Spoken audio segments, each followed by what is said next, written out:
ఆంధ్రప్రదేశ్లో ఎదగాలి సొంతంగా అనుకుంటున్న బీజేపీ మరి కూటమిలో ఉంటే 15 ఏళ్ల పాటు సొంతంగా ఎలా ఎదగలుగుతుంది? అలాగే పవన్ కళ్యాణ్ని సీఎంగా చూడాలనుకుంటున్న జన సైనికులు కానీ వీర మహిళలు కానీ అన్నాళ్ళు ఎదురు చూసే ఓపిక వాళ్ళకు ఉందా? మాట్లాడదాం ఏ రకంగా జరిగే అవకాశం ఉంది అని. డిబేట్లో మనతో పాటు ఇవాళ జాయిన్ అవుతున్నారు కాకుమాను రాజశేఖర్ గారు, వైఎస్ఆర్సీపీ అధికార ప్రతినిధి, పార్టీ ముఖ్య నాయకులు, భానుప్రకాష్ రెడ్డి గారు, బీజేపీ సీనియర్ నాయకులు, టీటీడీ బోర్డు మెంబర్. నమస్కారం భానుప్రకాష్ గారు, రాజశేఖర్ గారు. రాజశేఖర్ గారు, ఈ మొత్తంలో చర్చలో ఎక్కడా మీరు లేరు, మిమ్మల్ని డిస్కౌంట్ చేసేశారు. కూటమి 15 ఏళ్ళు బలంగా ఉండాలి ఒకటి, రెండోది విజనరీ లీడర్షిప్, చంద్రబాబు నాయుడు నాయకత్వంలో పనిచేయడానికి నేర్చుకోవడానికి సిద్ధంగా ఉన్నానని పవన్ కళ్యాణ్ చెప్పారు. మీకు కొరకరాని కొయ్యిగా మారిన పవన్ కళ్యాణ్ అంటే మిమ్మల్ని కూటమి ఏర్పాటులో ప్రధానమయ్యి మీ ఓటమికి కారణమయ్యి అసలు మీ ఊసు లేకుండా ఇంకో 15 ఏళ్ల పాటు ఎట్టి పరిస్థితులను చేయాలనుకుని కంకణం కట్టుకుంటున్న పవన్ కళ్యాణ్ గురించి, అలాగే ఆయన చేసిన 15 ఏళ్ళు ముఖ్యమంత్రిగా చంద్రబాబు నాయుడే విజనరీ లీడరే ఉండాలని దాని గురించి ఏం చెప్తారు? Good evening sir. Good evening Bhanuprakash గారు కూడా నమస్కారం. శివశంకర్ గారు కూడా జాయిన్ అయ్యారంటే మనతో పాటు. తమ్మిరెడ్డి శివశంకర్ గారు, MSME corporation chairman, Janasena senior నాయకులు. నమస్కారం శివశంకర్ గారు. నమస్కారం. రాజశేఖర్ గారు మాట్లాడండి. సార్, ఒకటి ఇక్కడ చిన్న అంశాన్ని గమనించాలని నేను కోరుతున్నాను ఋషి గారు. తప్పకుండా. కీలకమైనటువంటి 2 మాటలు ఉన్నాయి అందులో. ఒకటి వచ్చేసి 15 సంవత్సరాలు చంద్రబాబు నాయుడు గారే ముఖ్యమంత్రిగా ఉండాలి అని పవన్ కళ్యాణ్ గారు కోరుకుంటా ఉన్నారు. రెండో పాయింట్ వచ్చేసి బీజేపీ స్వతంత్రంగా ఎదగాలనేటువంటి ఆలోచనతోని మరి బీజేపీ కూడా ఉందనేటువంటి మాట కూడా వింటా ఉన్నాం. అయితే ఇక్కడ అనివార్యమైనటువంటి పరిస్థితులు ఏంటంటే, ఈ కూటమి లేదా వీళ్ళందరూ కూడా కలిసి పోటీ చెయ్యనటువంటి సందర్భంలో, లేదా ఎవరికి వాళ్ళు పోటీ చేస్తున్నటువంటి సందర్భంలో గెలిచే అవకాశాలు ఏమాత్రం లేవని, ఒంటరిగా వచ్చేటువంటి ధైర్యం ఏ పార్టీకి లేదు అనేటువంటిది స్పష్టంగా తెలిసిపోతా ఉంది. ఓకే. ఎందుకంటే ఇప్పుడు పవన్ కళ్యాణ్ గారు కూడా ఇక్కడ కాంప్రమైజ్ అయినటువంటి పరిస్థితులు ఉన్నాయి చాలా స్పష్టంగా. ఓ పక్క జన సైనికులు ఏమనుకుంటున్నారంటే, పవన్ కళ్యాణ్ గారు ముఖ్యమంత్రి కావాలని ఇప్పటి వరకు ఆయన్ని భుజాల మీద వేసుకొని తిరుగుతా ఉన్నారు. ఆయన మాత్రం చంద్రబాబు నాయుడు గారు మాత్రమే ముఖ్యమంత్రిగా ఉండాలి మరొక 15 సంవత్సరాలని మరి ఆయన మాట్లాడుతా ఉన్నారు. సరే, అది వాళ్ళ అంతర్గత వ్యవహారం, వాళ్ళు డిసైడ్ చేసుకోవాలి. నేను అదే అన్నా. ఇప్పుడు కార్యకర్తలు లేదా పవన్ కళ్యాణ్ కాదు, వాళ్ళు పంచుకుంటే మరి మీ సంగతి ఏంటంటున్నా? మీరు డిస్కౌంట్ అయిపోయారు కంప్లీట్ గా 15 ఏళ్ల పాటు స్టేట్ లో. సార్, ఇప్పుడు 15 ఏళ్ల పాటు వీళ్ళు చెప్తే అవుతుందా సార్? పవన్ కళ్యాణ్ గారు చంద్రబాబు నాయుడు గారు ఉండాలి అని కోరుకుంటే, లేదా ఆయన అంటే అవుతుందా? అంటే బండ్లు అయినటువంటి పరిస్థితులు ఎన్నో చూసాం. ప్రజలు అనుకుంటే ఏదైతే ఈ కూటమిలో ఉన్నారో, ఈ కూటమిలో ఉన్నటువంటి బీజేపీనే 2 సీట్లతోటి 300 పైబడి సీట్లు ఇచ్చి 3 సార్లు మరి పార్లమెంటు గెలిచి మరి దేశాన్ని ఆళ్తున్నారంటే మరి అది బండ్లు వాళ్ళు అయినట్టే కదా. కాబట్టి రాజకీయాల్లో ఏదైనా జరగవచ్చు. కాకపోతే ఇక్కడ చిన్న విషయం ఏంటంటే, పవన్ కళ్యాణ్ గారికి ఒక విషయం బాధపడింది. ఒంటరిగా వెళ్తే ఏ విధంగా ఉంటుందో మరి ఆయన స్పష్టంగా చూడడం జరిగింది. 14 నుంచి మరి 19 దాకా ఏ విధంగా ఉందో, 19 నుంచి 24 ఏ విధంగా ఉందో, ఆయన ఒంటరిగా పోటీ చేస్తే ఎమ్మెల్యే కూడా గెలవలేము అనేటువంటి ఆ పరిస్థితిని స్పష్టంగా చూశాడు. కాబట్టి ఖచ్చితంగా, లేదా ఏ పార్టీ సపోర్ట్ లేకుండా తెలుగుదేశం పార్టీ అధికారంలోకి వచ్చినటువంటి పరిస్థితులు లేని సందర్భంలో గతం నుంచి మొదటి నుంచి కూడా ఏదో ఒక పార్టీ కర్ర పట్టుకుని నడవాల్సింది తప్పితే స్వతంత్రంగా అధికారంలోకి వచ్చినటువంటి పరిస్థితులు లేనటువంటి స్పష్టంగా అలాంటి చెప్పారు మీరు సందర్భంలో చెప్పదలుచుకుంది. ఉంది. మరి బీజేపీ పరిస్థితి ఇంకా అధ్వానమైనటువంటి పరిస్థితి ఆంధ్రప్రదేశ్. మాట్లాడదాం వాళ్ళకి ఎలాంటి బీజేపీ గురించి భాను గారు మూడు పార్టీలే కలిసి ఉండవలసిందే సార్ అనివార్యంగా. అదే అనివార్యం అయితే మీ పరిస్థితి ఏంటనేది అప్పుడు పెద్ద క్వశ్చన్ అవుతుంది. అది నాకేం పర్లేదు సార్. మాట్లాడదాం భాను గారు మాట్లాడే ముందు శివశంకర్ గారు ఒక మనకు నిమిషం అధికారం ఉన్నప్పుడు రాజశేఖర్ గారు ప్రజలకు ఏం చేద్దాం వద్దాం. అనేటువంటి దాన్ని కాదు ఇంకా చాలా మాట్లాడాలి. ఇంకా మంచి చాలా చేస్తే వాళ్ళే ఉంటారు. మంచి చేయకపోతే ప్రజలే వాళ్ళని తీసుకెళ్తారు. ఇప్పుడే మొదలైంది. ఇంకా చాలా మాట్లాడాలి. ఉండండి శివశంకర్ గారు, మీరే మా సీఎం. మరో 15 ఏళ్ల పాటు చంద్రబాబు నాయకత్వంలో పనిచేయడానికి, వారి నుంచి నేర్చుకోవడానికి సిద్ధం. ఇది పవన్ కళ్యాణ్ గారు శాసనసభ సమావేశాలు ఈ క్రీడలు ఆడిన సందర్భంగా ముగింపు సమావేశంలో చెప్పింది. అంతకుముందు మీరే ఉన్నారు స్టేజ్ మీద, ఆవిర్భావ సభలో పక్కన ఉన్నారు. 40 ఏళ్ల తెలుగుదేశం పార్టీని నిలబెట్టాం, మనం నిలదొక్కున్నాం అని చెప్పాక గందరగోళం మొదలైంది అనుకోండి. అంతకుముందు అసెంబ్లీలో 15 ఏళ్ళు కూటమి కలిసి ఉండాలి అని చెప్పారు. అంటే ఏంటి జనసేన అని స్పష్టంగా మీకు, పార్టీ నాయకులకి, శ్రేణులకి, అందరికీ మాకు ఏం చెప్పదలుచుకుంటున్నారు? రిషి గారు నమస్కారం అండి. చర్చలో పాల్గొంటున్న రాజశేఖర్ అన్నకి, భానుప్రకాష్ రెడ్డి గారికి, అలాగే మీ టీవీ ప్రేక్షకులందరికీ నమస్కారాలు. నమస్తే. ఇక్కడ రిషి గారు, it is a complex sentence. అది ఓకే, విడివిడిగా చూస్తే అర్థాలు వేరుగా వస్తాయి. ఫస్ట్ స్టెప్ ఏమన్నారు పవన్ కళ్యాణ్ గారు?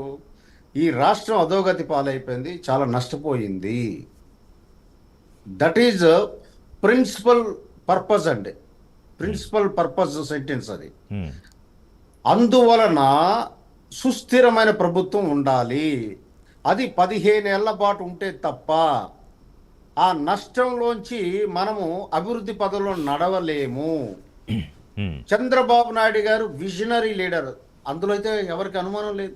అవును, ఆయన అడ్మినిస్ట్రేషన్ గేరప్ చేయడంలో కూడా ఈజ్ అన్ ఎక్స్పర్ట్. ఆయన పరిపాలన విధానంలో, ఆయన మార్గదర్శకంలో నేను పనిచేయడానికి సిద్ధంగా ఉన్నాను. అంటే అల్టిమేట్ పర్పస్ ఏంటి పవన్ కళ్యాణ్ గారిది? ఆంధ్ర రాష్ట్రం అభివృద్ధి పదంలో నడవాలి, ప్రజలందరూ సుభిక్షంగా సంతోషంగా ఉండాలి. That is the goal. Okay, అంతే తప్ప ఇప్పుడు ఇక్కడ ఏమిటంటే సుస్థిర ప్రభుత్వం ఉండాలి, శాంతి భద్రతలు జాగ్రత్తగా ఉంటే తప్ప అభివృద్ధి సాధ్యం కాదు. కాబట్టి ప్రభుత్వంలో ఏ రకమైనటువంటి అరమరికలు కానీ అనుమానాలు కానీ లేవు అని చెప్పడానికి పవన్ కళ్యాణ్ గారు ఏమాత్రం సంకోచించలే. ఆయన ఆంధ్రప్రదేశ్ భవిష్యత్తు కోసమే ఒక రకంగా లాస్ట్ ఎన్నికల పొత్తులో కొద్దిగా వెనక్కి తగ్గారు. 3 సంవత్సరాల క్రితమే, ఎన్నికలకు 3 సంవత్సరాల క్రితమే అధికార వ్యతిరేక ఓటు నేను చీలనివ్వనని చెప్పి, ఎందుకంటే అప్పటికే రాష్ట్రం తగలబడిపోతుంది. అయితే ఇక్కడ ఈ పర్పస్లో మనం తీసుకోవాలి తప్ప, పాజిటివ్ లైన్లో తీసుకోవాలి తప్ప, అది తెలుగుదేశం, జనసేన, బీజేపీ 3 శ్రేణులు కూడా అది పాజిటివ్గానే తీసుకుంటున్నాయి. మధ్యలో బాధ అంతా ఎవరికి వస్తుందంటే వైసీపీ నాయకులకు వస్తుంది. అది ఎందుకో నాకు అర్థం కాదు. మా రాజశేఖర్ అన్న సాఫ్ట్వేరు 24కు ముందు సాఫ్ట్వేరే ఉంది, ఇంకా అప్డేట్ అవ్వలే, వెర్షన్ అప్డేట్ అవ్వలే. అదే అప్పుడు మేము డిబేట్లో ఏది మాట్లాడామో అదే మాట్లాడుతుంటారు రాజశేఖర్ అన్న. కాబట్టి ఆయన కొద్ది సాఫ్ట్వేర్ సీడీ ఒకటి ఇస్తే అప్డేట్ చేసుకుంటారండి. అంతమించి ఆయన చాలా మంచి ఆయన.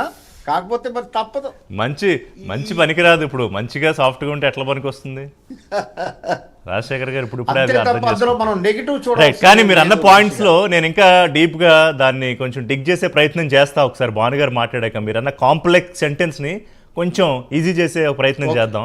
భానుప్రకాష్ గారు ఏంటి, ఎట్లా చూస్తున్నారు మొత్తం జరుగుతున్న వ్యవహారాలు? మీరు కూడా సైలెంట్ అబ్జర్వరు, ఎప్పుడు రియాక్ట్ అవ్వాలో అప్పుడు రియాక్ట్ అవుతారు. సో ఇప్పుడు ఏం రియాక్ట్ అవ్వదలుచుకుంటున్నారు? ఒకటి, కూటమి బలంగా ఉండాలి 15 ఏళ్ల పాటు అంటే దాని అర్థం ఏంటి? జగన్మోహన్ రెడ్డిని అధికారంలోకి రానివ్వకూడదు, point number 1. Visionary leader, Bill గేట్స్ని మళ్ళీ పట్టుకొచ్చాడు. ఆయన అభివృద్ధి సరే, కేంద్రంతో మోడీ గారితో సంబంధాలు బాగున్నాయి ఇద్దరికీని, డబ్బులు ఏవో తెచ్చుకోవడం, అభివృద్ధి ఒకవైపు. కానీ రాజకీయంగానే కొంచెం సంక్లిష్టంగా ఉందా? 15 ఏళ్ళు చాలా ఎక్కువ కాలం రాజకీయాల్లో. భాను గారు మీకు తెలియదు కాదు. రిషన్న, మీకు ప్యానల్ పెద్దలందరికీ నమస్కారాలు. నమస్కారం. ఆంధ్రప్రదేశ్కి మంచి రోజులు వచ్చాయి. ఈ మంచి రోజులు కొన్ని సంవత్సరాలు సుదీర్ఘంగా మా ఎన్డీఏ కూటమి, భారతీయ జనతా పార్టీ, టీడీపీ, జనసేనతో కలిసి ప్రయాణం చేయాలని చెప్పి మేము కూడా కోరుకుంటున్నాం. రాష్ట్ర ప్రజలు కూడా అదే కోరుకుంటున్నారు, అదే ఆశిస్తున్నారు. అదే ఆశయంతో మమ్మల్ని ఆశీర్వదించి 164 స్థానాలు మా ఎన్డీఏ కూటమికి వాళ్ళు ఇచ్చారు. వైనాట్ 175 వైనాట్ 175 అన్నటువంటి జగన్మోహన్ రెడ్డి గారికి కేవలం 11 స్థానాలకు మాత్రమే పరిమితం చేశారు. ప్రతిపక్ష నాయకుడి హోదా కూడా లేకుండా ఆంధ్రప్రదేశ్ రాష్ట్ర ప్రజలు చేశారంటే ఈ వ్యతిరేకత ఇమీడియట్ గా మీరు వారు అనుకున్నట్టు రాజశేఖర్ అని అనుకున్నట్టు ఇమీడియట్ గా దాన్ని బిల్డప్ చేసుకుంటారనే దాంట్లో నాకైతే నమ్మకం లేదు. కానీ ఒక రాజకీయంలో సుదీర్ఘంగా పనిచేస్తుంటే నేను బలమైన ప్రతిపక్షం ఉండాలని చెప్పి కోరుకుంటున్నా. కానీ ఆ ప్రతిపక్షం ఇవ్వాల్సింది ప్రజలు ఇవ్వాలి. ప్రజల్లో ఆలోచన లేదు. ప్రతిపక్ష స్థానం కూడా జగన్మోహన్ రెడ్డికి ఇచ్చే పరిస్థితి ఆంధ్రప్రదేశ్ రాష్ట్ర ప్రజలకి లేదంటే ఇప్పటికే ఐఎమ్ సారీ టు సే మిగతా పార్టీలు అది వాళ్ళ ప్రైవేట్ వ్యవహారం. ఒక్కొక్కరు జగన్మోహన్ రెడ్డి గారు చుట్టూ ఉన్నటువంటి వారు ఒకరొకరు పక్కకు వచ్చేస్తున్నారు. జగన్మోహన్ రెడ్డి గారి నాయకత్వం మీద, జగన్మోహన్ రెడ్డి గారి పార్టీ మీద, జగన్మోహన్ రెడ్డి అంటే వాళ్ళు నిన్న ఇదే చర్చలో ఈ ప్రశ్న అడిగితే భాను గారు వాళ్ళు ఏమంటారంటే ఒకవేళ గెలిచి ఉంటే కనుక జగన్మోహన్ రెడ్డి కబుర్లు చెప్పే వీళ్ళందరూ వెళ్ళిపోయేవాళ్ళు వెళ్ళిపోతారా, ఇంకా అంటిపెట్టుకునే పదవుల కోసం ఉంటారు కదా, అంటే ఓటమిలో పారిపోతున్నారు, నిలదొక్కునే ధైర్యం లేదు అనేది వైసీపీ వర్షం. అంటే ఓటమిలో పారిపోండేది కాదు. ఏ రాజకీయ పార్టీలోనే ఇప్పుడు మేము 2 స్థానాల నుంచి 303 స్థానాలకు ఎదిగిన పార్టీ మాది. అవును. మేము ఎందుకు చెప్తున్నా అంటే నాయకత్వం మీద నమ్మకం లేకపోతేనే పక్కకి వెళ్ళిపోతారు. గుర్తుపెట్టుకోండి, ఇప్పుడు కానీ నాయకుడి మీద కానీ నాయకత్వం మీద కానీ నమ్మకం లేకపోతే, నమ్మకం ఉంటే ఎందుకు పోతారంటే ఎన్ని సంవత్సరాలైనా కష్టపడతాం. నేను దాదాపు 20 సంవత్సరాల నుంచి భారతీయ జనతా పార్టీలో ఉన్నాను 1997 నుంచి. పార్టీ ఎదురు చూస్తా, ఎందుకంటే ఏమి లేనప్పటి నుంచి ఉన్నాం. ఈ రోజు దేవుడు ఆశీర్వాద ప్రజల నాయకుడికి కమిట్మెంట్ అనేది ముఖ్యము. పవర్ పాలిటిక్స్ లో ఖచ్చితంగా కమిట్మెంట్ అనేది ముఖ్యము. పవర్ వచ్చేంత వరకు ఉండి పవర్ వచ్చినాక ఎంజాయ్ చేసి పవర్ పోయినాక తప్పించుకునే వాళ్ళు కార్యకర్తలు కాదు, లీడర్లు కాదు. కాబట్టి క్యాడరు లీడర్ మధ్య అటాచ్మెంట్ ఉంటే, మళ్ళీ చెప్తున్నా, క్యాడరు లీడర్ మధ్య అటాచ్మెంట్ ఉంటే ఖచ్చితంగా గ్రోత్ ఉంటుంది. బాగా చెప్పారు. కానీ కాదు, చాలా ఇంపార్టెంట్ పాయింట్ చెప్పారు భాను గారు. ఈ క్యాడరు లీడర్ల మధ్య అంటే ఇక్కడ క్యాడర్లు 3, లీడర్లు 3, బీజేపీ, జనసేన, తెలుగుదేశం, అలాగే 3 పార్టీల బలమైన క్యాడర్లు. ఇప్పుడు బీజేపీకి ఓట్ల శాతం తక్కువ రావచ్చు, సీట్లు తక్కువ ఉండొచ్చు, కానీ మీకు బలంగానే ఉన్నారు కొన్ని ప్రాంతాల్లో, కొంత లేకపోయినా. తెలుగుదేశాన్ని స్ట్రాంగెస్ట్ క్యాడర్. ఇప్పటికీ తెలంగాణలో పార్టీ లేకపోయినా ఇప్పటికీ ఆ క్యాడర్ ఇంకా ఎదురు చూస్తున్నారు. సరే, ఏపీలో చెప్పుకోకర్లేదు. ఇన్నాళ్ల పాటు ఈ క్యాడర్లను ఎట్లా మీరు సంయోజనం చేసి ఉంచగలుగుతారు భాను గారు? అది ఈజీ కాదు. ఖచ్చితంగా, ఎందుకంటే క్రమశిక్షణ కలిగినట్టు పార్టీ మాది. అధికార మార్పిడి ఈ రోజు మా దాదాపు మేము ఎన్డీఏ కూటమిలో ఉన్నాము. మాకు ఎక్కడెక్కడ ఏ పొజిషన్స్ ఇవ్వాలి, కొందరికి మంత్రులు ఇచ్చారు, కొందరికి నామినేటెడ్ పదవులు ఇచ్చారు, కొందరికి దేవస్థానాలు ఇచ్చారు. రాబో రోజులు ఇంకా అకామిడేట్ చేస్తారు. ఖచ్చితంగా రాజకీయాలు అందరినీ సంతృప్తి పరచలేమన్నా. రాజకీయాల్లో 100% ఎవరిని సాటిస్ఫై చేయలేము. ఒకవేళ బుజ్జగిచ్చుకుంటూ ముందుకు తీసుకుపోవాలి. ఏ పార్టీ, ఇప్పుడు రేపు మీరు రాజకీయ పార్టీ గారు పెట్టినా లేకపోతే ఎవరు పెట్టినా సరే అందరినీ సంతోషపరచలేం. కొందరికి ఒక్కొక్క సందర్భంలో న్యాయం చేయలేకపోతాం. కానీ వారిని బుజ్జగించుకుంటూ భవిష్యత్తులో వారికి భరోసా ఇస్తూ, వారికి హామీ ఇస్తూ, ఆ హామీని నిలబెట్టుకునే దిశగా పోతేనే నాయకుడు. ఇచ్చినట్టు హామీని నిలబెట్టుకుని ముందుకు పోతేనే నాయకుడు. ఆ నాయకత్వ లక్షణాలు మా 3 పార్టీల్లో ఉన్నాయని చెప్పి గట్టి నమ్మకం, విశ్వాసం మాకుంది. ఓకే, బాగా చెప్పారు. సో అది రాజశేఖర్ గారు విన్నారు కదా. ఇప్పుడు 3 క్యాడర్లు, 3 లీడర్లు. సో వాళ్ళు చాలా కమిటెడ్గా ఉన్నట్టు కనిపిస్తున్నారు. అది ఎంతకాలం ఉంటారు ఏంటనేది అగైన్ ఇంకొక ప్రశ్న. ఎందుకంటే సుమారు 8 నెలల్లో 9 నెలల్లో అయ్యింది కూటమి ప్రభుత్వం వచ్చి వెళ్తోంది. కానీ ఈ మధ్య స్టార్ట్ అయిన చిన్న డిస్టర్బెన్సెస్ ఎక్కడ స్టార్ట్ అయ్యాయంటే అది చంద్రబాబు నాయుడు అనలేదు, లోకేష్ గారు అనలేదు, ఎవరు అనలేదు. ఎక్కడి నుంచి వచ్చింది అది? తెలుగుదేశం పార్టీ క్యాడర్లు మంచి జాయిన్ అవుతారు. తెలుగుదేశం పార్టీ కూడా కొంచెం మధ్యలో ట్రాఫిక్లో ఉన్నట్టున్నారు. సో అదేంటంటే అండి, లోకేష్ని డిప్యూటీ సీఎం చేయాలి లేకపోతే ఇంకోటి చేయాలి అన్నప్పటి నుంచి చిన్నగా స్టార్ట్ అయ్యాయి. మరి అది ఎక్కడి నుంచి స్టార్ట్ అయ్యాయో తెలీదు. ఆ తర్వాత దానికి కౌంటర్లు, తర్వాత పవన్ కళ్యాణ్ గారు మళ్ళీ కలిసి ఉండాలనడం, మళ్ళీ నిలబెట్టాలనడం, ఇవాళ మళ్ళీ చంద్రబాబు నాయుడు లీడర్షిప్లో చేస్తామని శాసనసభ్యులు, కూటమి శాసనసభ్యులు అందరూ ఉండగా, అంటే ఇట్స్ వెరీ ఇంపార్టెంట్ అకేషన్ ఆ సభ, అందులో చెప్పారు. అంటే ఇంచుమించు అసెంబ్లీలో చెప్పినట్టే, అంటే అసెంబ్లీ కాదు వాటి ఇంచుమించు అసెంబ్లీలో చెప్పినట్టే అర్థం చేసుకోవాలి దాన్ని. సో అప్పుడేంటి, ఆ క్యాడర్లు లీడర్లు బలంగా ఉండి భానుగారు అన్నట్టు అటాచ్ అయిపోయి ఉన్నారనుకోండి, అసలు డిటాచ్ అయ్యే ఛాన్స్ లేకుండా, ఇంకప్పుడు వైసీపీ రాజకీయ భవిష్యత్తు ఏంటి? సార్, ఇప్పుడు వీళ్ళు కలిసి ఉన్నారా లేదా అనేటువంటిది సమస్య కాదు. అదే అది సమస్య అప్రస్తుతం. కాదు అదే ఎందుకంటే- సమస్య. సార్ ఇప్పుడు రిషి గారు మీరు ఒకసారి గుర్తు చేసుకోండి. ఆ, రాజశేఖర రెడ్డి గారు ఉన్నప్పుడు 2009లో అన్ని పార్టీలు కలిసినా కూడా రాజశేఖర రెడ్డి గారు కాంగ్రెస్ పార్టీ గెలిచి ముఖ్యమంత్రి అయ్యారు. కరెక్ట్. మీరు ఒకసారి గుర్తు చేసుకోండి వెనక్కి వెళ్తే. సో ఇప్పుడు ఇవన్నీ ఇప్పుడు మనం ఎంతమంది ఉన్నాం అనేది కాదు సార్. ప్రజలు ఒకసారి కన్ను తెరిచామంటే మనం ఎక్కడ ఉంటామో ఒకసారి ఆలోచన చేసుకోవాలి సార్. ఇక్కడ అంతిమ నిర్ణేతలు ప్రజలు, పార్టీలు కాదు సార్. ఇప్పుడు పార్టీ ఇప్పుడు ఇక్కడ పాయింట్ ఏంటంటే జీవితంలో ఒంటరిగా నెగ్గే అవకాశం లేదు అనేటువంటిది 2 చోట్ల చూసిన తర్వాత పవన్ కళ్యాణ్ గారికి అర్థమైంది. కాదు ఇప్పుడు అదేవిధంగా రాజశేఖర్ గారు జీవితంలో ఆంధ్రప్రదేశ్లో రాజకీయాల్లో అధికారంలో ఒక నిమిషం ఉండేటువంటి అవకాశం మీకే లేదు అని ఒక పాయింట్ BJP కి అర్థమవుతుంది. ఒక నిమిషం ఒక పాయింట్ ఇస్తాను అలా- మీకు. సిసి పాలిటిక్స్ లో ఒంటరిగా నెగ్గామా, కూటమి చేసుకుప్పుడు 400 కన్నా ఎక్కువ సీట్లు వస్తాయి రాసి పెట్టుకోండి అన్నారు మోడీ గారు. కానీ ఆయన ఏం చేశారు, మిత్రపక్షాలని బలం ఉన్నప్పుడు వదిలిపెట్టలేదు, ఇప్పుడు వదిలిపెట్టలేదు. ఎందుకని? రాజకీయాలు ఎప్పుడు డైనమిక్గా ఉంటాయి. ఏం జరిగింది? గతంలో వచ్చిన 303 నుంచి ఇప్పుడు 240 వరకే వచ్చారు. ఇవాళ చంద్రబాబు నాయుడు గారు బలమైన పార్ట్నరు, అక్కడ నితీష్ కుమార్ బలమైన పార్ట్నరు. సో ఇక్కడ మీరు ఎలా గెలిచామని కాదు, చంద్రబాబు నాయుడు పొత్తులు పెట్టుకుని గెలిచాడా, విడిగా గెలిచారా, పవన్ కళ్యాణ్ ఒంటరిగా చేస్తే ఓడిపోతారా? వాళ్ళ ముగ్గురు కలిసి ఉంటే గెలుపు అనేది సాధ్యం అని ప్రూవ్ అయింది. కాబట్టి మరి 15 ఏళ్ళు అదే కలిసి ఉంటే అప్పుడు రాజకీయ భవిష్యత్తు ఏంటని అడుగుతున్నాను నేను. అవును సార్, నేను అదే పదే పదే చెప్తున్నాను సార్. వీళ్ళు ముగ్గురు కలిసినా ఇంకొక ముగ్గురిని కలుపుకున్నా ఆ, ప్రజల్లో తిరుగుప్పుడు 9 నెలల్లో ప్రజల్లో వ్యతిరేకత ఏ విధంగా వచ్చిందో ప్రజలు తిరుగుబాటు చేస్తే ఏముందండి? ఎలాగ? నేను ఒక్కటి చెప్పదలుచుకున్నాను సార్. అధికారం కావాలంటే ఎన్ని అడ్డదారులని తొక్కొచ్చు. అలా అడ్డదారులు దొక్కినట్టయితే మేము అధికారంలోకి వచ్చేవాళ్ళం. ఏం అమలు అడ్డదారు? కాని వాగ్దానాలు చేస్తే మేము కూడా అధికారంలోకి వచ్చేవాళ్ళం. ఏం అడ్డదారులు తొక్కారు? 14 ఎన్నికల్లో కూడా కొన్ని వాగ్దానాలు చేయలే మేము. ఉమ్, రైతు రుణమాఫీ అనేటువంటిది చేయలా. వీళ్ళు చేశారు, అధికారంలోకి వచ్చారు. వచ్చిన తర్వాత అమలు పరచలేదు. ఇప్పుడు మళ్ళీ ఏం చెప్పారండి? ఇప్పుడు వాళ్ళు ఇచ్చినటువంటి సూపర్ 6 ఎందుకు అమలు పరచలేదు? ఇప్పటి నుంచి సంవత్సరం వస్తా ఉంటే. కాబట్టి ఇప్పుడు అధికారంలోకి రావడానికి ఎన్ని అబద్ధాలు చెప్పి అడ్డదారులు దొక్కి మరి ఏ ప్రజలను మోసం చేసి అధికారంలో రావడం గొప్పతనం కాదు సార్. ప్రజలు గుర్తుపెట్టుకోలేదు, ప్రతిసారి మోసగారు ఎల్లకాలం మోసం చేయలేం ప్రజలు. మనం ఉమ్, కొంతకాలమే మోసం చేయగలుగుతాం, కొన్నిసార్లు మోసం చేయగలుగుతాం. రాబోయే రోజుల్లో మరి ఇప్పటికీ చూడండి 9 నెలల్లోనే వీళ్ళు ఇచ్చినటువంటి వాగ్దానాలు నెరవేర్చలేదు కాబట్టి ప్రజలకు అర్థమైంది. కాబట్టి రాబోయే రోజులు 29లో చూస్తారు. ఇక్కడ అప్డేట్ కావాల్సింది నేను కాదు, శివశంకర్ గారు చెప్పినట్టు ఉమ్. అప్డేట్. ఇప్పుడు నేను అప్డేట్ కాదు, ప్రజలు అప్డేట్ అవుతున్నారు. ఓకే. ఒక్కసారి ప్రజలు అప్డేట్ అయ్యారంటే వీళ్ళు ఎక్కడుంటారో కూడా తెలియదు. పెద్ద సమస్య కాదు ఇప్పుడు. కాబట్టి ఇప్పుడు నేను ఒకటే చెప్పదలుచుకున్నాను సార్ రిషి గారు, రాజకీయాల్లో ఏ మార్పులు ఉంటాయి, ఏ చేర్పులు ఉంటాయి, ఎప్పుడు ఏం జరుగుతుందో అనేటువంటిది ఎవరు ఊహించలేరు. అది వాస్తవం. 23 సీట్ల నుంచి వాళ్ళు ఏ విధంగా రాగలిగారో చెప్పండి. 23 సీట్ల నుంచి మరి మేము గతంలో మరి మేము కూడా 151 అధికారంలో లేకపోయినా కూడా 60 సీట్లు 67 సీట్లు లాస్ట్ టైం అప్పుడు గెలవడం జరిగింది. అవును. తర్వాత మరి నెక్స్ట్ చూడబోతే 151 వచ్చింది, మళ్ళీ చూడబోతే 11కి వచ్చింది. కాబట్టి రాజకీయాల్లో ఇవన్నీ కూడా జరుగుతానే ఉంటే నిత్యం. ఉమ్, ఇది ఇంతటితో అంతం కాదు కదండి రాజకీయాలకు అంతమా?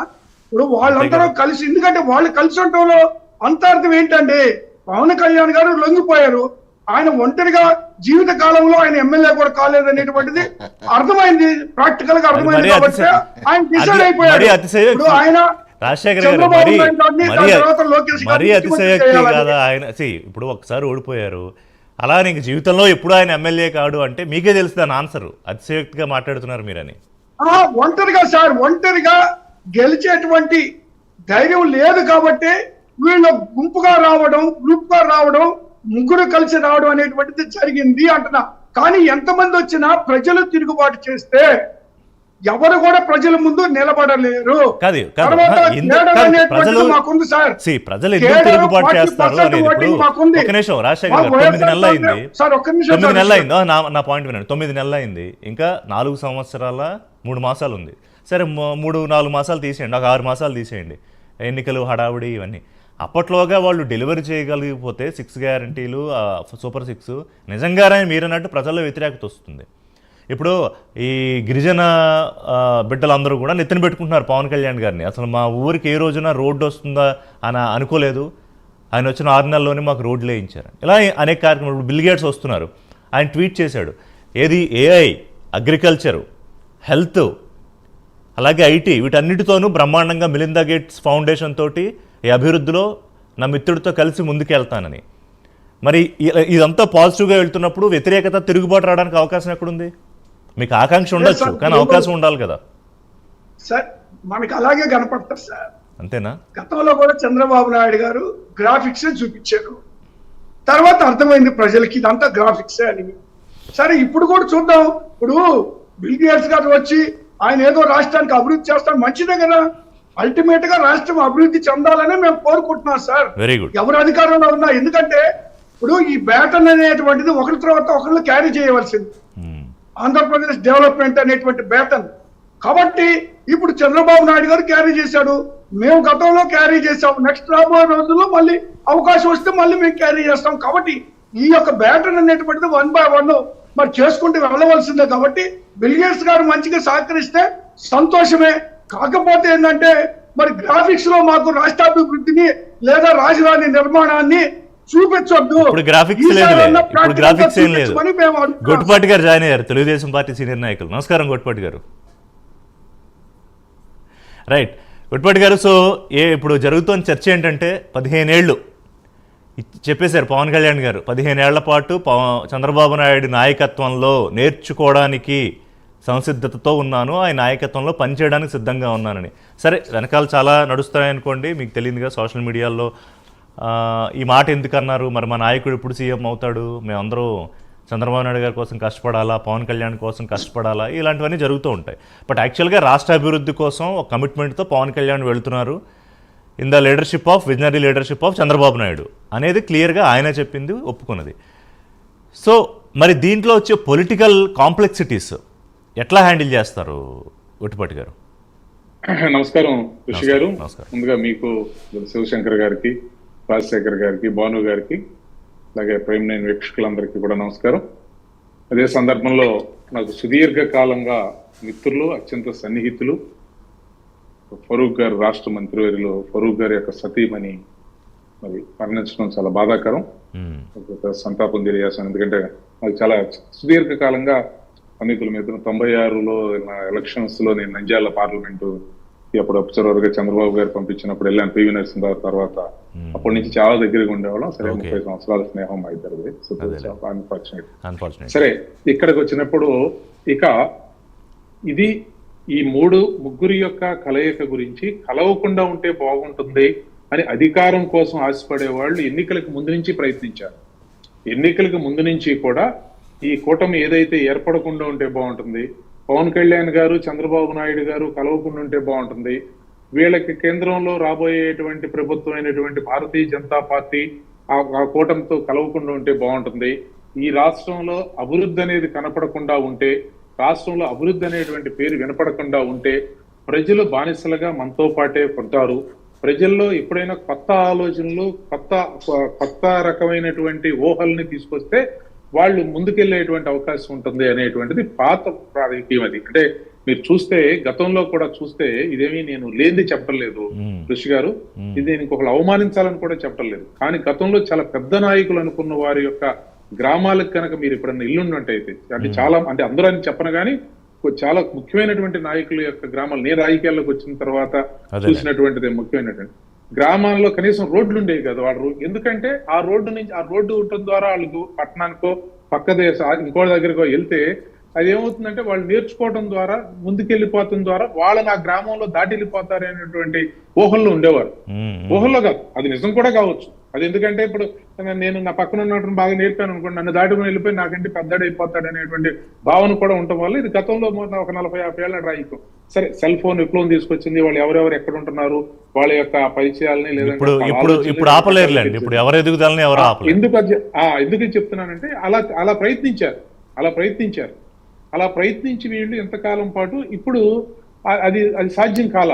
అలా ఉంచాలి, రాష్ట్రాన్ని అంధకారంలోనే ఉంచాలి అనేటువంటి దీనిలోకి వెళ్ళారు. ఎవరు ఎన్ని చెప్పినా వాళ్ళు మాత్రం వినలేదు. ఇవాళ ఈ అభివృద్ధి అసలు బిల్ గేట్స్ అనే ఆయన ఆంధ్ర రాష్ట్రానికి చూడటానికి ఎందుకు చూడాలి అనేది భావన. అసలు కాదు, అమెరికాలో కాలిఫోర్నియాలో ఉండే ఆయనకి ఇండియాలో హైదరాబాద్ ఒకటి ఉందని 30 ఏళ్ల క్రితం తెలియాల్సిన అవసరం లేదు. అండ్ ఇవాళ అసలు ఆంధ్రప్రదేశ్ అమరావతి తెలియాల్సిన పరిస్థితి కూడా లేదు. ఆంధ్రప్రదేశ్ ని వారికి పరిచయం చేస్తాం. ఇప్పుడు ఏంటంటే చాలా మంది అంటే ఈ రాష్ట్ర భవిష్యత్తు పట్ల ఆసక్తి లేని వారికి ఏంటంటే, ఈ రాష్ట్ర భవిష్యత్తు అంధకారంలో ఉండాలని కోరుకునే వారికి ఏంటంటే, ఆ బిల్ గేట్స్ ఆయనకి అసలు ఆంధ్ర రాష్ట్రంతో పని ఏంటండి, ఆయన వచ్చి ఇక్కడ సహాయం చేస్తానని ఎందుకు చెప్తున్నాడని, ఆయన వచ్చి ఇక్కడికి వచ్చి సహాయం చేస్తానని ఎందుకు చెప్తున్నాడు అనేది వీళ్ళ యొక్క భావన. అది ఇక్కడ అది అభివృద్ధికి సంబంధించి. కానీ నేను అడిగిన ఈ పొలిటికల్ కాంప్లెక్సిటీ ఎలా మేనేజ్ చేస్తారు? 3 బలమైన పార్టీలే, సరే ఒక స్కేల్ డిగ్రీ అటు ఇటు ఉండొచ్చు, అందరికీ ఆస్పిరేషన్ ఉన్నదే. ఎందుకంటే బీజేపీ ఎదగాలనుకుంటోంది, ఏమీ ఎదగకుండా అలా ఉండిపోవాలనుకోవట్లేదు. ఆంధ్రప్రదేశ్లో మా భానుగారు కూడా చెప్పరు అలా ఉండిపోతాం మేమని. అలాగే జనసేన నాయకులు వీళ్ళందరూ కూడా పవన్ కళ్యాణ్ ముఖ్యమంత్రిగా చూడాలనుకుంటున్నారు. చంద్రబాబు నాయుడు ముఖ్యమంత్రిగా ఉంటే రాష్ట్రం బ్రహ్మాండంగా అభివృద్ధి అవుతుందని వాళ్ళు వీళ్ళు కాదు పవన్ కళ్యాణే చెప్తున్నారు. కానీ ఈ క్యాడర్ని ఎలా మేనేజ్ చేస్తారంటున్నాను. మీరు చూస్తే నిజమే, మీరు చూస్తే అన్ని చోట్ల కూడా రాజకీయ పార్టీలు రాజ్యాధికారం కోసం పనిచేస్తా ఉంటే అదే రాజకీయ పార్టీలు పనిచేస్తాయి. దాన్నేమి మనం ఎవరిని కూడా కాదంటలేదు. సరే, ఆ సందర్భంగా ఉన్నటువంటి పరిస్థితులు లేదంటే వివిధ రకాల రాజకీయ సందర్భాలను బట్టి కూటమిగా ఏర్పడతాం, లేదంటే వాటిని కలిసి పోటీ చేయడం, ఫ్రెండ్లీ కంటెస్ట్లు ఇవన్నీ జరుగుతూ ఉంటాయి. లేదా పోటీ చేసిన తర్వాత మద్దతులు, ఇవన్నీ చాలా చూసాం సార్ రాజకీయాల్లో. ఇక్కడ మనం గమనించవలసిన అంశం ఏంటంటే, మొట్టమొదటిసారిగా గత ప్రభుత్వంలోనే రాష్ట్రం యొక్క విధ్వంసం జరిగింది. మిగిలినటువంటి రాష్ట్రాల్లో జరుగుతూ ఉన్నాయి రాజకీయాలు, అన్ని రాష్ట్రాల్లోనూ ప్రత్యర్థుల మధ్య జరుగుతూ ఉంటాయి. మిత్రపక్షాలు ఉన్నవాళ్ళు శత్రుపక్షాలైన సందర్భాలు ఉంటాయి, లేదంటే శత్రుపక్షాలు మిత్రపక్షాలైన సందర్భాలు ఉంటాయి. బట్ అంతిమ యొక్క ఆశయం, లక్ష్యం రాష్ట్ర భవిష్యత్తు కావాలి.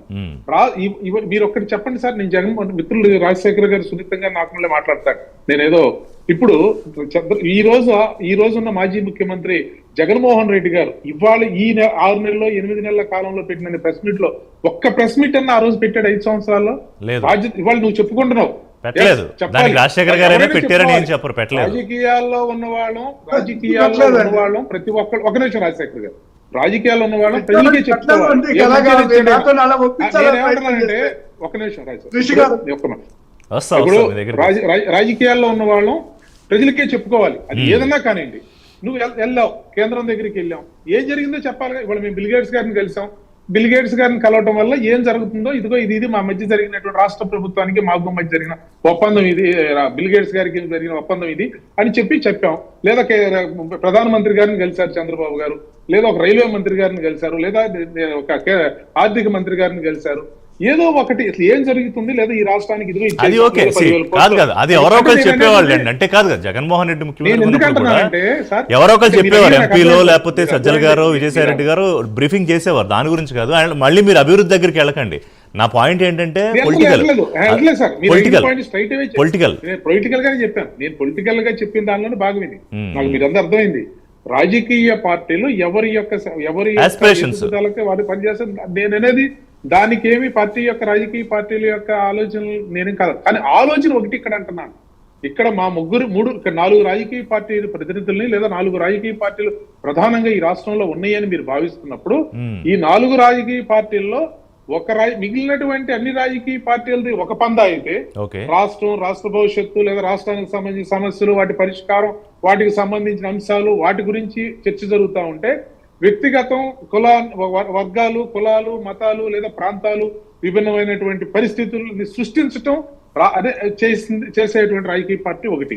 ఇక్కడ అది రెండింటి మధ్య మీరు చెప్పింది నాకు అర్థమైంది. అంటే శివశంకర్ గారు, అంటే గుట్టుబెట్టి గారు చెప్పేది ఏంటంటే కలిపి రాష్ట్రాన్ని ముందుకు తీసుకెళ్ళాలి అనేది శివశంకర్ గారు, మీ అధినేత సరే చంద్రబాబు నాయుడు గారు, మా భానుగారి పార్టీ అధ్యక్షురాలుగా ఉన్న పురంధేశ్వర్ గారు ఆలోచిస్తూ ఉంటే, విభజించి రాజకీయం చేస్తూ, అంటే గుట్టుభారతి గారి మాటల్లో చెప్తున్నాను, విభజించి రాజకీయం చేస్తూ ప్రజలు చైతన్యం కనుక అయితే పొలిటికల్గా ఇబ్బంది అవుతుందేమో అనేది జగన్మోహన్ రెడ్డి ఆలోచన అప్పుడు చేశారు కాబట్టి, అది ప్రజలు గమనించుకున్నారు కాబట్టి మీతోనే ఉంటారనేది మీ నమ్మకం, అంతే కదా ఇనేవే. అలాగే దానికి చెప్తూ మీరు ఇందాక కాంప్లెక్సిటీ అన్నారు కదా, దాన్ని కొంచెం బ్రేక్ చేద్దామా? ఆ కాంప్లెక్సిటీని పొలిటికల్గా బ్రేక్ చేద్దాం.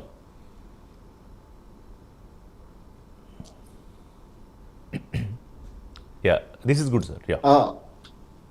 రిషి గారు, అంటే మీరు బ్రేక్ చేద్దామని అంటున్నారు, ఏ విషయం? ఏం లేదు, అంటే సింపుల్ అండి. నా డౌట్ ఒకటే, సీనియర్ జర్నలిస్ట్గా ఇన్నాళ్ళుగా రాజకీయాలు చూస్తున్న డౌట్ ఏంటంటే, రాజకీయాల్లో వెరీ సింపుల్ ఫార్ములా ఏంటంటే, తమ నాయకుడి కోసం నిత్యం పరిశ్రమించే కార్యకర్త, అంటే చిన్న జెండా మోసే దగ్గర నుంచి నిత్యం పవన్ కళ్యాణ్ గారి పక్కన ఉండే ఈరోజు మంత్రిగా ఉన్న నాదెండ్ల మనోహర్ గారి దాకా తమ నాయకుడిని ముఖ్యమంత్రి కుర్చీలో చూడాలని అనుకుంటారు. ఇదేమీ అసహజము కాదు, అసందర్భం కూడా కాదు, ఏ దేశం ఏ రాష్ట్రంలో అయినా. కానీ పవన్ కళ్యాణ్ గారు 25 ఏళ్లకు పైగా నేను రాజకీయాలు చేయడానికి వస్తున్నానని చాలా సందర్భాల్లో చెప్పారు. ఆయనకి రాజకీయంగా ఉన్న కమిట్మెంట్, ఓపిక కూడా చాలా సందర్భాల్లో చెప్పారు.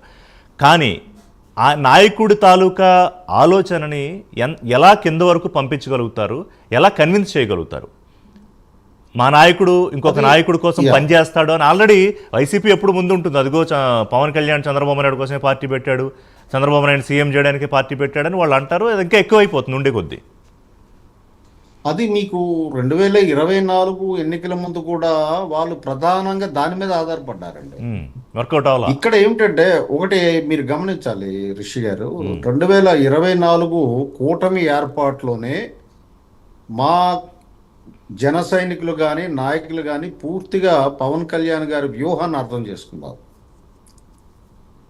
మా మధ్యలో ప్రపోజల్ ఏం లేదు. ఈ మధ్యకాలంలో ఏం చేస్తున్నారంటే విపరీతమైన యూట్యూబ్ ఛానల్స్ తీసేసుకున్నారండి వీళ్ళు. తీసేసుకొని అందులోనే ఒక జనసేనకుడు లాగిన్ అయినట్టు వీళ్ళే డమ్మీ లాగిన్ అయ్యి వీళ్ళ అభిప్రాయాలన్నీ స్ప్రెడ్ చేస్తున్నారు. దానివల్ల ఏం ఉపయోగం లేదు రిషి గారు, దానివల్ల ఏం ఉపయోగం లేదు. ఎందుకంటే జనసేనలో ఒకటి సింగిల్ పైప్ లైన్ ఉంటుందండి. పవన్ కళ్యాణ్ గారు ఒకటే ఆలోచించారు అంటే కింద కార్యకర్త, గ్రామాల్లో ఉన్న కార్యకర్త వరకు ఒకే లైన్లో ఉంటుందండి, సింగిల్ విండో. ఇంకా మల్టీఫేరియస్ మల్టిపుల్ థింకింగ్ అన్నది ఉండదు ఇక్కడ. ఎంతకాలం ఉండదు కాబట్టి కాదు. ఇప్పుడు just matter of less than 10 months. 15 years is very long time Shivashankar గారు. బట్ ఇక్కడ అందుకే మీకు ఇందాక నేను చెప్పాను, 15 years అల్టిమేట్ గోల్ ఏంటి? రాష్ట్రం బాగుపడితేనే కదా జనసేన కార్యకర్త అయినా, తెలుగుదేశం కార్యకర్త అయినా, భారతీయ జనతా పార్టీ కార్యకర్త అయినా, ఈవెన్ వైసీపీ కార్యకర్త అయినా బాగుంటాడు. రాష్ట్రం నాశనం అయిపోతే అసలు ఈ పొలిటికల్ మూవ్మెంట్ దేనికి రిషి గారు? పార్టీస్ దేనికోసం? రాష్ట్ర అభివృద్ధి కోసం and political existence and survival అందులోనే ఉంటుంది. ఎనీవే పొలిటికల్ ఆస్పిరేషన్ లేకుండా కూడా ఉండదు. ఇప్పుడు మేమేమిటంటామంటే రాజకీయాలు ఎన్నికల ముందు ఆడుకుందాం, అప్పటి వరకు కూడా అభివృద్ధి వేరితే దృష్టి పెడదాం అన్నటువంటి ఒక మంచి ఆలోచనతో కూటమి ప్రభుత్వం వెళ్తుంది. నేను ఒక్కసారి మళ్ళీ ఈ ఎగ్జాక్ట్గా word to word Pawan Kalyan గారు అన్న కామెంట్ మళ్ళీ చదువుతాను నేను. 2047 స్వర్ణాంధ్రప్రదేశ్ దిశగా అడుగులు వేయాలి. 1.5 దశాబ్దం కృషి చేస్తే తప్ప గాడి తప్పిన రాష్ట్ర ఆర్థిక పరిస్థితి బాగుపడదు, గాడిలో పెట్టాలి. ఇంకో 3 పర్యాయాలు అంటే ప్రధానమంత్రి మూడోసారి ఎలా అయితే మళ్ళీ ప్రధాని అయ్యారు, దేశాభివృద్ధి కోసం పాటుపడుతున్నారు. విజనరీ లీడర్ అయిన చంద్రబాబు నాయుడు మరో 3 పర్యాయాలు ఆయన్ని ముఖ్యమంత్రిగా చూడాలి. చంద్రబాబు గారి దగ్గర నేర్చుకోవడానికి, ఆయన కింద పనిచేయడానికి ఎప్పుడూ సంసిద్ధంగా ఉంటాను పవన్ కళ్యాణ్. ఇక్కడ ఉంది సమస్య అంతా. ఇదే జన సైనికులు ఒప్పుకోలేకపోతున్నారు. మరి మీరేమో వైసీపీ నాయకులు జన సైనికుల రూపంలో ఎంటర్ అయ్యి సోషల్ మీడియాలో చేస్తున్నారు అంటున్నారు. ఇంకొక తెలుగుదేశం పార్టీ సోషల్ మీడియా దాంట్లో నేను ఒకటి చూసా శివశంకర్ గారు. ఒక పెద్ద యజ్ఞం జరుగుతూ ఉంటే దాన్ని చెడగొట్టడానికి వైఎస్ఆర్సీపీ వాళ్ళు సిద్ధంగా ఉంటే విశ్వామిత్రుడిగా చంద్రబాబు నాయుడు గారు, రాముడిగా పవన్ కళ్యాణ్ కాదు, రాముడిగా నారా లోకేష్, తర్వాత లక్ష్మణుడిగా పవన్ కళ్యాణ్. అన్యాయం అది. అంటే ఎంత కాదనుకున్నా పెద్ద అయిన వయసులో అన్న అని పిలుస్తారు లోకేష్. ఎవరిని? పవన్ కళ్యాణ్ గారిని పవన్ అన్న అంటారు. మొన్న ఎవరో అభిమానులు అడిగితే ఆయన ఫోటో కూడా పట్టుకుని చూపించారు. Is very generous to Pawan Kalyan, towards Pawan Kalyan. కానీ మరి కింద అలా లేదు. మీరు అబ్జర్వ్ చేస్తే సోషల్ మీడియాలో, లేదా అది కూడా వైసీపీ వాళ్ళు చేసిన పని అయి ఉండాలి. అది నిజమైన తెలుగుదేశం వాళ్ళు పెట్టిందని మీరు భావిస్తున్నారా? నా point, my question is to you. అదే మరి నిజమైన తెలుగుదేశం నాయకులు కానీ కార్యకర్తలు కానీ ఆ టైప్ ఆఫ్ పైత్యంతో పోస్టింగ్లు పెట్టకపోతే గొడవ లేదు. మాకు అనుమానాలు లేవండి. ఇక్కడ ప్రాబ్లం ఎక్కడ వచ్చింది అంటే మాకు అనుమానాలు లేవు, తెలుగుదేశం వాళ్ళకి అనుమానాలు లేవు, బీజేపీ వాళ్ళకి అనుమానాలు లేవు. మేమంతా సామరస్యంగా సమన్వయంతో సంయమనంతో వెళ్తున్నాము. అది వాళ్ళకి ఎక్కడో కడుపు మంట, ఎసిడిటీ తగులుకుంది వాళ్ళకి. దానివల్ల ఏదో ఒకటి ఇలాంటివన్నీ చేస్తున్నారు తప్ప దానివల్ల ఏ ఉపయోగం లేదండి. ఇక్కడ రిషి గారు ఇంత మంచి పాయింట్ లేవనెత్తారు. ఉమ్, పవన్ కళ్యాణ్ గారు, మోడీ గారు 3 times ప్రధానమంత్రి అయ్యారు. ఇక్కడ చాలా బరువైనటువంటి ఒక భావం ఉంది, అది మనం అందరం గమనిస్తే. ఉమ్, 3 సార్లు ప్రధానమంత్రి అయినందువల్లనే ఈరోజు భారతదేశం అంతర్జాతీయ వ్యవహారాల్లో కానీ, కొన్ని సాపోహేత నిర్ణయాలు తీసుకోవడంలో కానీ, మోడర్నైజేషన్ ఆఫ్ టెక్నాలజీ కానీ, రైల్వేస్లో మోడర్నైజేషన్ కానీ, డిఫెన్స్ మోడర్నైజేషన్ కానీ, ఇంటర్నేషనల్ అఫైర్స్లో ఇప్పుడు భారత్ డామినేట్ చేసినంతగా ఎప్పుడూ లేదు. ట్రూ. అలాగే అయోధ్య టెంపుల్ ఇష్యూ కానీ, 370 ఆర్టికల్ అబాలిషన్ కానీ ఎంత డేరింగ్ స్టెప్స్ తీసుకోగలిగారు అని అంటే బికాజ్ ఆఫ్ సుస్థిర ప్రభుత్వం 3 times మోడీ గారు నాయకత్వం వహించడం వల్ల. కాబట్టి రాష్ట్రంలో కూడా అదే పరిస్థితుల్లో చంద్రబాబు నాయుడు గారు సుదీర్ఘంగా పరిపాలన చేయవలసిన అవసరం ఉంది. దేనికోసం? ఆర్థికంగా అధోగతి పాలైంది, దీన్ని సరైన మార్గంలో పెట్టాలి అంటే ఇది తప్పనిసరి పరిస్థితి, it is the need of the hour అని ఆయన చెప్పడం అన్నది నిజంగా చాలా గొప్ప విషయం అండి. దాన్ని అభినందించాలండి, వైసీపీ వాళ్ళు అభినందించాలి. అలా కాకుండా మళ్ళీ 3 కలిస్తే మేము ఇంకా కాదు. అట్లాగా శివశంకర్ గారు, వైసీపీ వాళ్ళు ఎందుకు అభినందిస్తారు? జగన్మోహన్ రెడ్డి ముఖ్యమంత్రి అవ్వాలని వాళ్ళు అనుకుంటారు కానీ చంద్రబాబు నాయుడు 3 సార్లు ముఖ్యమంత్రి అవ్వాలని పవన్ కళ్యాణ్ అంటే వాళ్ళు చప్పట్లు కొడతారా? ఒక్క నిమిషం. కాదు, భాను గారు ఇంత గురించి మాట్లాడలేదు. భాను గారు మాట్లాడి మీ దగ్గరికి వస్తారు రాజశేఖర్ గారు.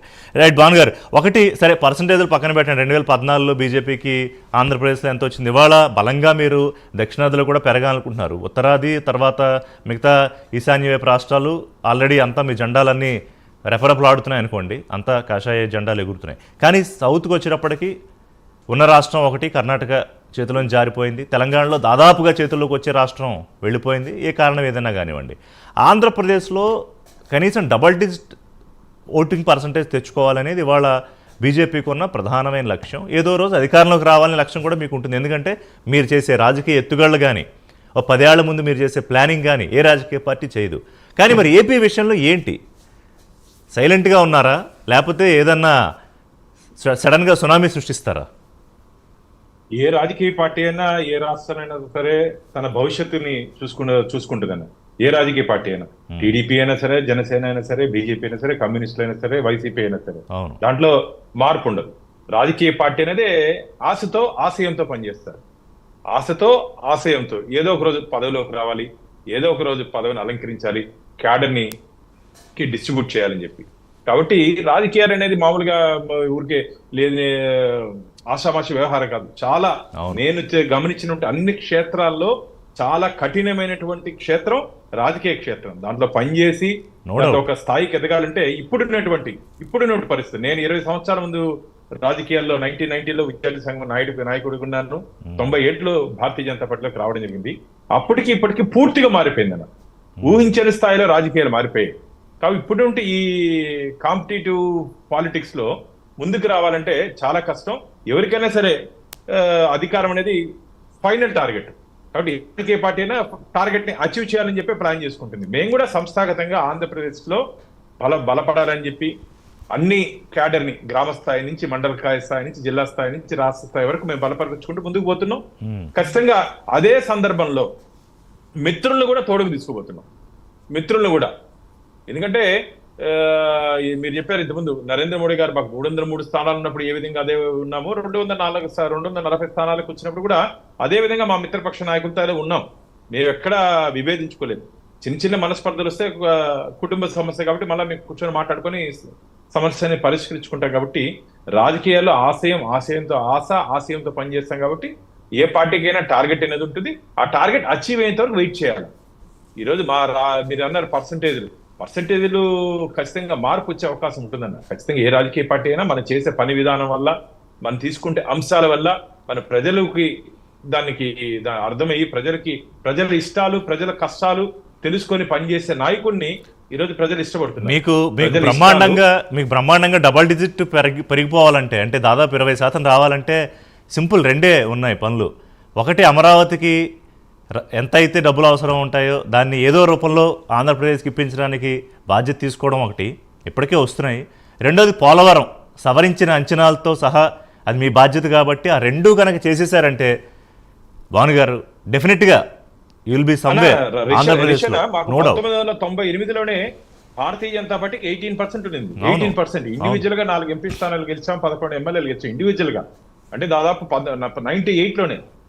కాబట్టి రాజకీయాల్లో ఈ అంకెలు గారడీలు, అంకెలు మార్పులు ఖచ్చితంగా ఒకటి అప్ అండ్ డౌన్స్ ఉంటాయి. మీరు చెప్పినట్టు పోలవరం కానీ అమరావతి, అది పోలవరం జాతీయ ప్రాజెక్టునా, దాన్ని పూర్తిగా ఓన్ చేసుకున్నాం. అమరావతిని ఖచ్చితంగా పునర్నిర్మించాల్సిన బాధ్యత మా 3 పార్టీల మీద ఉంది. 3 పార్టీల మీద ఉంది.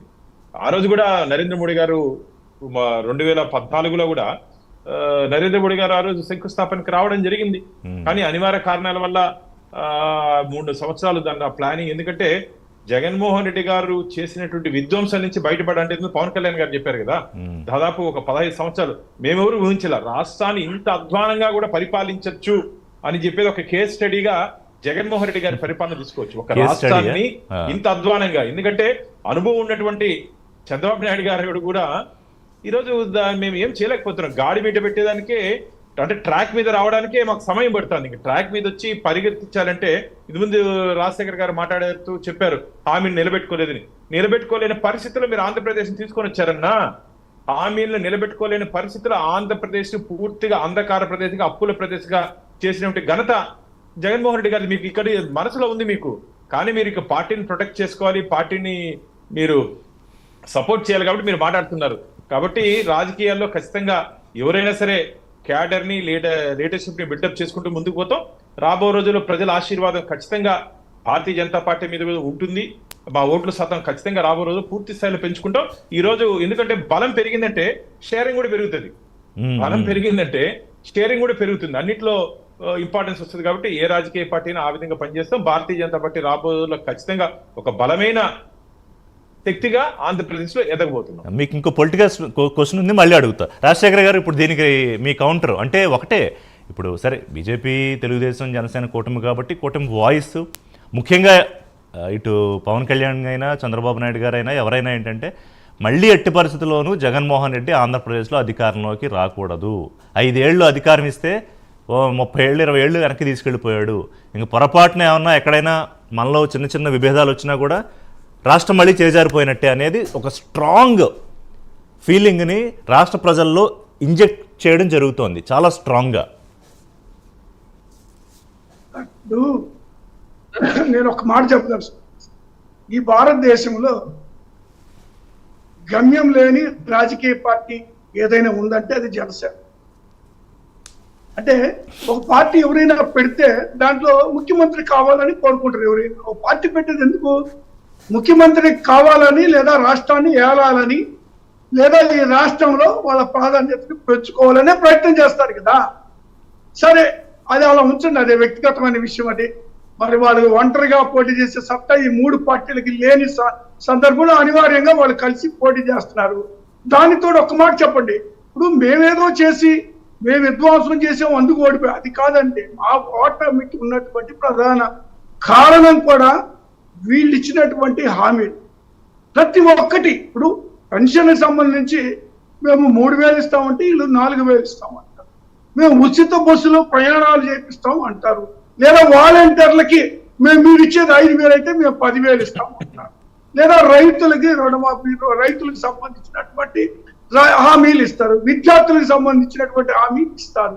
ఎక్కడండి వీళ్ళు కనబడ్డ వాళ్ళకంతా హామీలు ఇచ్చారు. హామీలు ఇచ్చి ఆ హామీలని ప్రజల్లో నమ్మించగలిగారు. దానివల్ల అధికారంలోకి వచ్చారు. వచ్చిన తర్వాత ప్రజల్లో ఈరోజు రోడ్డున పడ్డారు. ఇప్పుడు 9 నెలల్లోనే ఉద్యమాలు చేస్తా ఉన్నారు. అక్కడ చూస్తాం కదా, ఎంప్లాయీస్ చూస్తున్నాం, విద్యార్థులను చూస్తా ఉన్నాం. కాబట్టి నేనేమంటానంటే ఇక్కడ వాళ్ళు కలవస్తారా కలవరా, లేదా వాళ్ళు కలవకుండా ఉండాలని మేమేం కోరు, కలిస్తే కలవనియండి. ఇప్పుడు నేనేమంటానంటే ప్రజలను బానిసలుగా మేము వాళ్ళు చూస్తున్నారు. మేము ప్రజలను బానిసలుగా చూసేటువంటి పరిస్థితులు, లేదా ప్రజలను మోసం చేసేటువంటి పరిస్థితులు ఉంటే మళ్ళీ అధికారంలోకి వచ్చేవాళ్ళం మేము. అలాంటి తప్పుడు వాగ్దానాలు సుమారు 2,70,000 కోట్లు అంటే మీ నాయకుడు చెప్పింది ఏది కేవలం బటన్స్ ద్వారా ప్రజలందరి అకౌంట్లోకి వేసింది. మిగతా అన్ని కలుపుకుంటే సుమారు 4 లక్షల కోట్ల పైన మీరు చేసినా కూడా సంక్షేమం. మరి ప్రజలు మీకు 11కి పరిమితం చేస్తే అంతకన్నా ఎక్కువ ఇస్తామని చెప్తే నమ్మేసే వాళ్ళు ఓట్లు వేశారు అని చెప్తున్నారు మీరు. ఆల్రెడీ ఇస్తూనే మిమ్మల్ని ఎందుకు నమ్మలేదు మరి అప్పుడు? 2 కారణాలు ఉంటాయి. రాజకీయంగా కారణాలు లేకపోతే ఓన్లీ సంక్షేమమే అనుకుంటే కనుక ఆల్రెడీ ఇస్తున్నారు మీరు, మళ్ళీ గెలిస్తే ఎలాగో ఇస్తారు, ఇంకో 10 రూపాయలు పెంచి ఇస్తారు, లేకపోతే అవే ఇస్తారు. వచ్చిన వాళ్ళు ఇస్తారో లేదో అని నమ్మకం కన్నా కూడా ఇంకో కారణం ఉంది, అది మీరు ఇప్పటికీ ఒప్పుకోలేకపోతున్నారు. అండ్ పవన్ కళ్యాణ్ మీద మీకు ఇంకా కోపం ఇంకా తగ్గలేదు, పైగా రోజు రోజుకి పెరుగుతోంది. మాకెందుకు సార్ ఆయన మీద కోపం, మాకు అవసరం లేదు.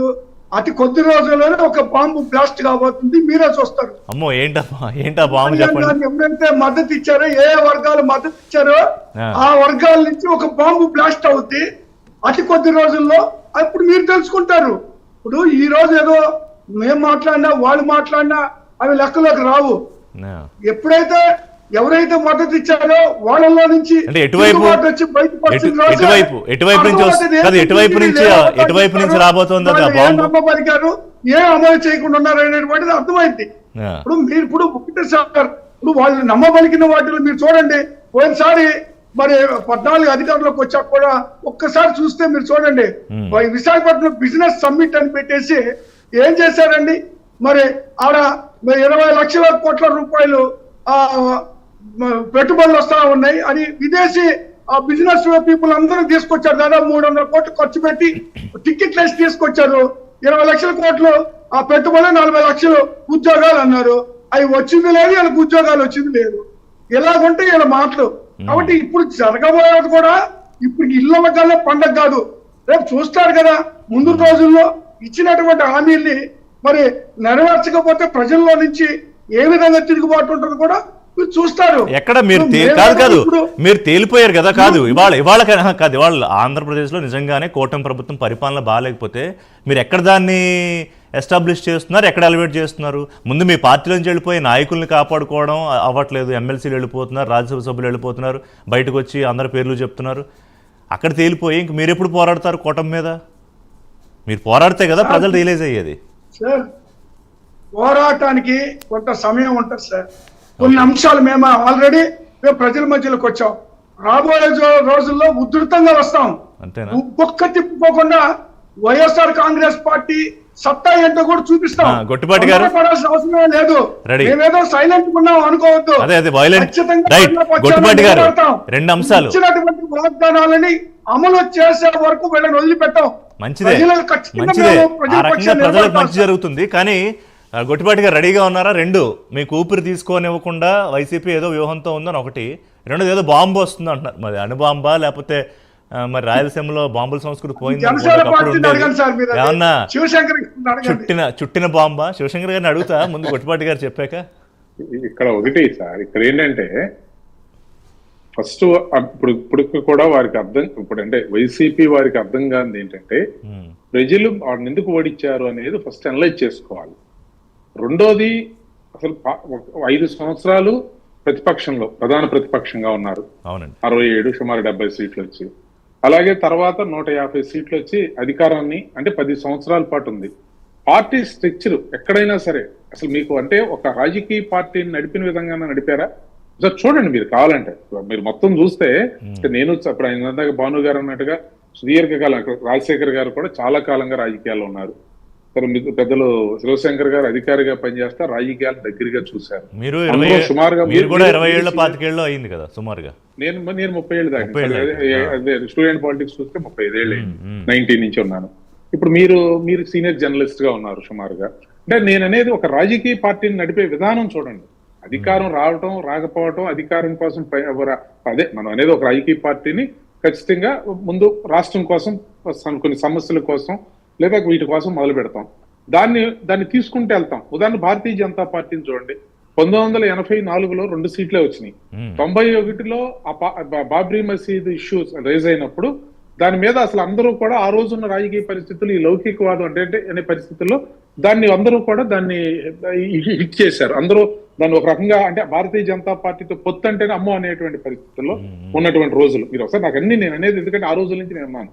ఇవన్నీ ఇదైపోయింది. దాని తర్వాత కానీ వాళ్ళ సిద్ధాంతాన్ని వదిలిపెట్టలా. వాళ్ళ ఆలోచనను వదిలిపెట్టల. ఈ 370 అని ఆ రోజు నుంచి చెప్పేవారు, ఈ ఉమ్మడి పౌర సంస్కృతి అని పౌర ఇదని చెప్పేవారు, కామన్ సివిల్ కోడ్ అనేది. అలాగే దాని తర్వాత రామాలయ నిర్మాణం అయోధ్యలో అని చెప్పేవారు. 3-4 అంశాలను వదిలిపెట్టల. ఏ రాజకీయ పార్టీకైనా ప్రాతిపదికలేవి.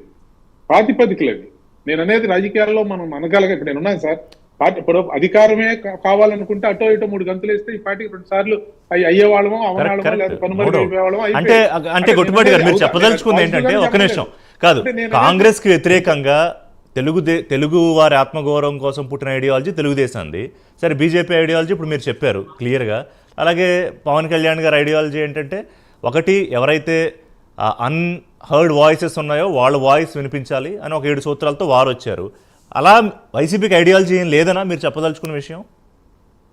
లేదు, అదే చెప్తున్నాను. ఐడియాలజీని లేదు, పార్టీ కన్స్ట్రక్షన్ లేదు, రెండూ లేవు కదా సార్. ఇక్కడ మీరు చూస్తే నేను 2017-18లో కూడా నేను కొంతమంది చాలా ముఖ్యమైనటువంటి వాళ్ళం కాంగ్రెస్ తో పొత్తు ఆ సందర్భంగా మేము మాట్లాడినటువంటి మాటలు కూడా గుర్తించుకుని నేను మాట్లాడాను. నేను అనేది మేము భావజాలం ప్రకారం కాంగ్రెస్ తో ఆ రోజు కూడా కాంగ్రెస్ తో పొత్తు పెట్టుకున్నటువంటి సందర్భంలో కొన్ని రాజకీయ పరిస్థితుల్లో చాలా మందికి ఇష్టం లేదు తర్వాత పార్టీ నిర్ణయం తీసుకున్న తర్వాత పార్టీ నిర్ణయాన్ని నాయకులు రాశారు. కానీ దాని వల్ల రాజకీయంగా కొన్ని ఇబ్బందులు జరిగినాయి. నేను చెప్తే అది వాస్తవం. దాన్ని ఆ రోజు గవర్నమెంట్ అధికారం పోయిన తర్వాత కూడా చెప్పాను నేను ఆ మాటని. అంటే ప్రజలు గమనిస్తారు. అట్లా మీకు ఒక రాజకీయ సిద్ధాంతం ఉండాలి. ఇప్పుడు మేము భారతీయ జనతా పార్టీతో విభేదించాం, వాళ్ళకి బద్ధశత్రువులైన కమ్యూనిస్టుల పార్టీతో కలిసాం, వాళ్ళిద్దరు సిద్ధాంతం వైరుధ్యం. కానీ మమ్మల్ని మేము ఇటు కలిసినా ప్రజలు అంగీకరిస్తారు, ఎందుకంటే దాంతో మమ్మల్ని భావసారూప్యతగా చూస్తారు. కానీ కాదు, రాజశేఖర్ గారు ఏమంటారంటే మా ఐడియాలజీ ఒకటే అంటే ఆయనే చెప్తారు. నాకు అర్థమైంది ఆయన మాటల్లో, we are single, we are alone, we will fight alone. అంతేనా రాజశేఖర్ గారు ఐడియాలజీ? వాస్తవమే. నేను అనేది పోటీ చేయమని మీరే మాట్లాడారు. మీరు ఒంటరిగానే పోటీ చేయండి లేదా కలిసి పోటీ చేయండి.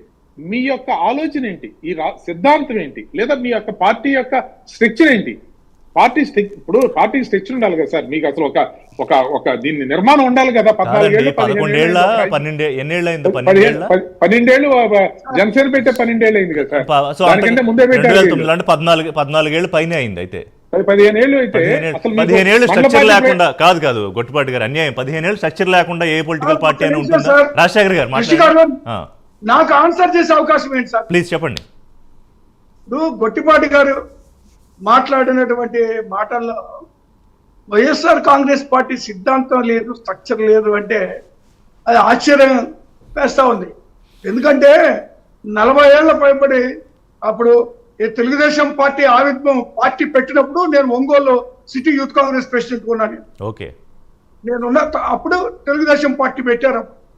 అప్పటి నుంచి నేను పార్టీ దగ్గర చూశాను.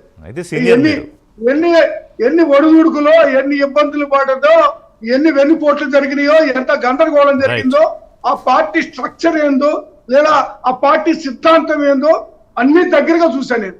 నాకు తెలియనేం కాదు, అప్పటి నుంచి ప్రారంభ దశ నుంచి కూడా నాకు తెలిసిన విషయం.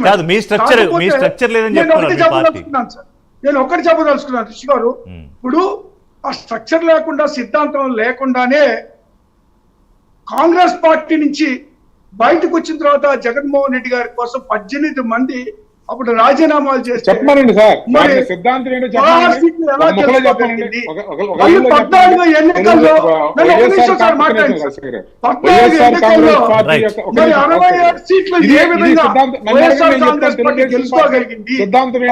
ఎన్నికల్లో మరి 150 సీట్లతో ఏ పార్టీ రాజకీయ స్ట్రక్చర్ ఏంటి లేకపోతే సిద్ధాంతాలు ఏంటి అనేది చాలా డీప్ చర్చ. రాజశేఖర్ గారు, నాకు ఒక్క పొలిటికల్ క్వశ్చన్కి జస్ట్ 30 సెకండ్సే శివశంకర్ గారును బీజేపీ అంటే వాళ్ళిద్దరికి సంబంధించింది. సార్ చాలా బ్రీఫ్గా, మోడీకి అత్యంత సన్నిహితులు పవన్ కళ్యాణ్ గారు, శివశంకర్ గారు. సో గతంలో వారు ఢిల్లీ రూట్ మ్యాప్ కోసం వెయిట్ చేశారు, తర్వాత ఆయనే ఒక పొలిటికల్ మ్యాప్ క్రియేట్ చేశారు, దానికి రిజల్ట్ ఇవాళ చూస్తున్నాం. ఇవాళ పవన్ కళ్యాణ్ గారు తీసుకుంటున్న దానికి సంబంధించి మ్యాప్ పైనుంచి వస్తుందా ఢిల్లీ నుంచి వారు మాట్లాడే మాటలకి? ఎస్ ఆర్ నో, సింపుల్గా చెప్పండి. నో. పవన్ కళ్యాణ్ గారు చాలా వ్యక్తిగతంగా చాలా ఆలోచన పరుడండి ఆయన.